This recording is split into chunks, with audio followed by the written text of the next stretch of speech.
जनाब मोहम्मद अशरफ चिश्ती साहब से कि वो आए।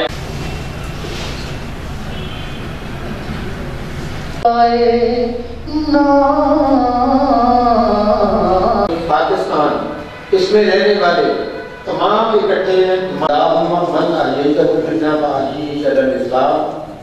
फाउंडेशन ने जो ये एहतमाम किया है, किसी के लिए भी कोई तकलीफ कोई मुसीबत पाकिस्तान में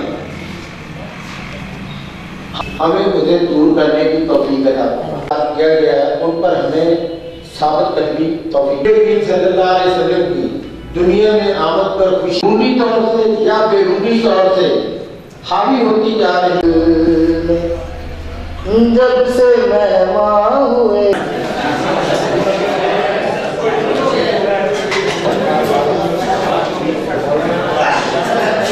प्रोग्राम के आगाज में गवर्नमेंट मॉडल हाई स्कूल में पढ़ते थे, तो वो इस महफिल को मुख्तलिफ नाम दिए। मैं थी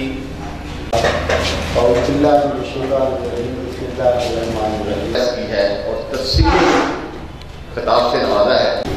अल्लाह और उसके फरिश्ते नबी